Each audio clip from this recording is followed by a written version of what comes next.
Right, on to serious matters this morning, because hundreds of people have been reported dead as Israel and Iran exchange ballistic missiles for a third night.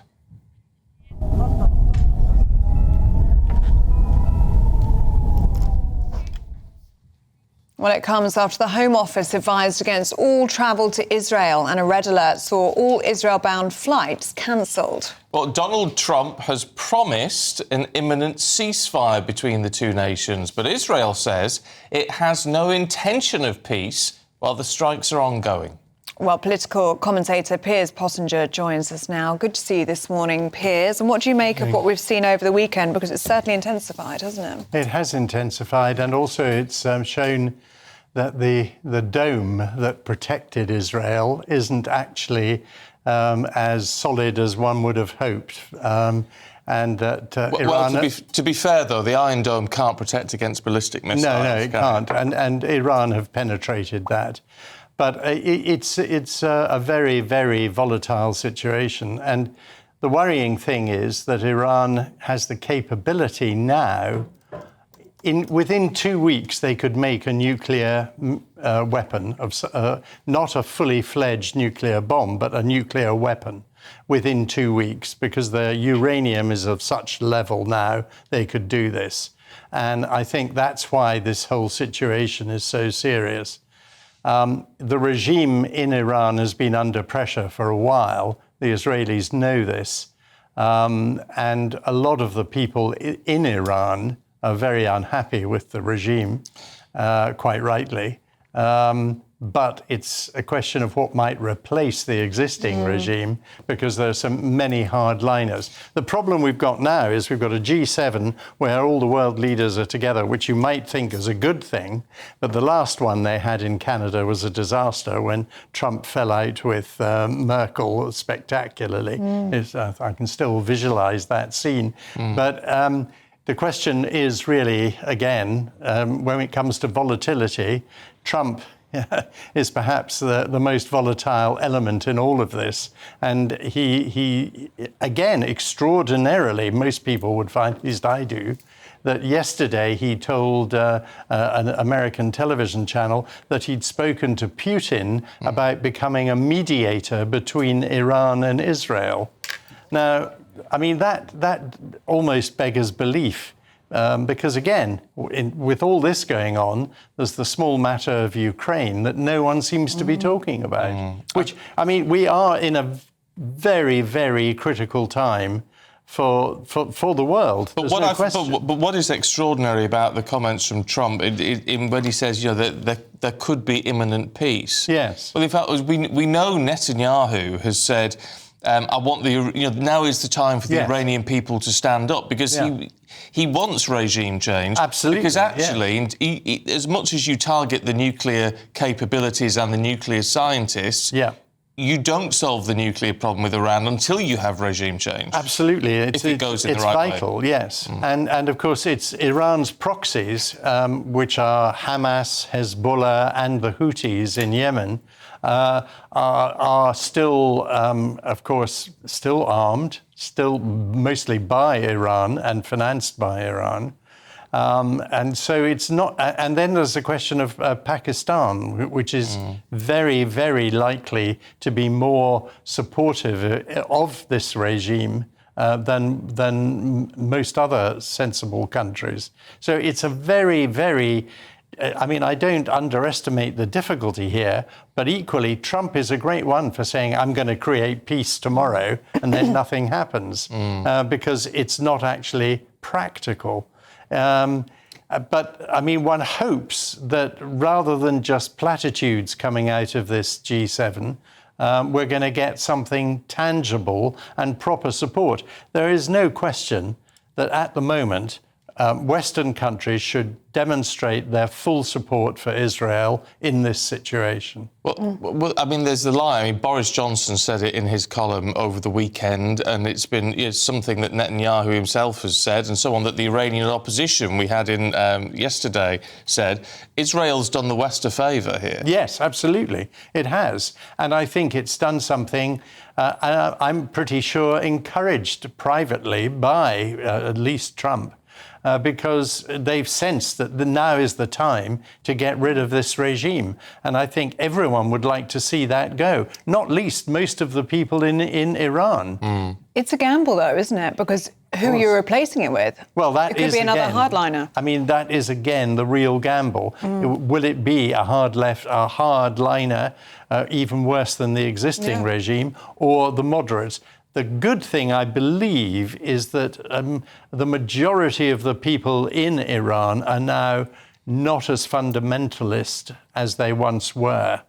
And I think that the move away from fundamentalism is genuine amongst the people there, which would mean that a new government, maybe even, dare I say it, democracy, coming, because if we could get elections, genuine open elections in Iran, it could change the whole nature of the Middle East. Well, that's the key to this, isn't it? Because although obviously there are these connections with Pakistan and there are connections with Russia as well in Iran, actually, because of their own actions and the funding of the Houthis, Hamas and Hezbollah, I mean, they are, as a country, destabilising the whole region. Absolutely. And, I mean, people often forget that Israel, for whatever your views about them, but it is the only democracy in the region.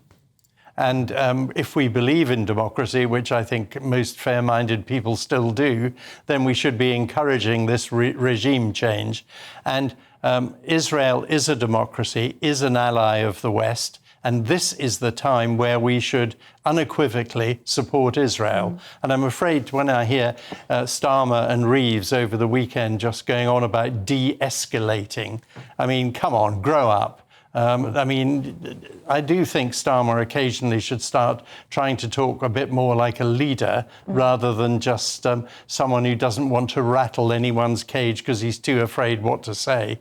I mean, I'm afraid I don't think his behaviour in foreign affairs is much cop. And as for David Lammy, I mean, in most situations like this, the Foreign Secretary would be very prevalent. He's not. And my sources in the Foreign Office tell me that they spend most of their time trying to keep David Lammy away from anything serious because he's such a liability. And for those of us who saw his performance on Mastermind, something he'll never live down, one can see the sort of person, I'm afraid to say, we have as Foreign Secretary, which is shocking. What do you make of the Foreign Office banning travel to Israel, or at least advising against it? Quite right. And Israel-bound flights being cancelled? I mean, that's Quite significant. Right. Yes, but I mean, it's absolutely right. I mean, quite frankly, anyone, unless there's absolutely essential, must be mad if they want to go to a war zone at the moment where they could get blown up. I mean, it's the right advice, and hopefully British citizens will adhere to that advice. Oh, Dawn, let's have a look at the Times, should we? Thank you, Dan. Bring him back down. Let's have a look at the Times, should we? President Trump. It's interesting. I mean, in this article saying he's ready for a full fight. In other stuff, he says there will be imminent peace. Yeah, he's talking to Putin about peace. So it's like, you know, pays your money, you take your choice today. I mean, Trump is obviously putting a lot of stuff out on Truth Social, which is his own social media site. But the Times have gone on this line that he is threatening direct military action against Iran. This is on Truth Social again. If we are attacked in any way, shape or form by Iran, the full strength and might of the US armed forces will come down on you at levels never seen before. It's a warning shot, I think, about attacking any military personnel or American bases in the region, rather than a direct, we are defending Israel. We know they are, but we are actually fully behind Israel in this conflict. So, as you say, Stephen, it changes on a daily basis. It's such a fast-moving thing. I mean, it's changed on a minute-by-minute basis over the weekend. So we don't know where we are, but what we do know is the G7 is going on today. It's starting today, and this is obviously going to be the main talking point on the table. And our relationship with Israel is probably the worst it's been for a while. I don't know if that's a good thing or a bad thing, to be honest with you. Do you think anything can be achieved at the G7 in terms of de-escalation, which is what we're hearing from the Prime Minister? No, I don't know, because you're dealing with Iran and Israel. I just think those two are, you know, this has been going on for decades, if not centuries, the conflict in this part of the world between these two. So it's going to be, I think, whatever they say at the G7, certainly Iran is not going to take any notice. No doubt if Israel will as well. No, Kriss?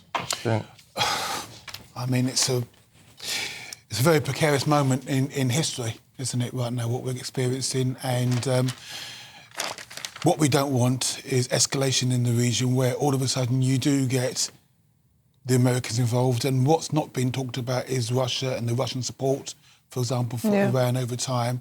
And you can see, you can really see the precipice of World War III on the brink if things don't de-escalate. Well, except there is this idea that it's now or never. You get in, you destroy the capability. Regime change comes from internally, and actually that's very beneficial for the region and the world. Well, yes. I mean, you can look at Syria and what happened there in Syria. That the rebels inside the country then were also able to destabilise the regime, and regime change was taken.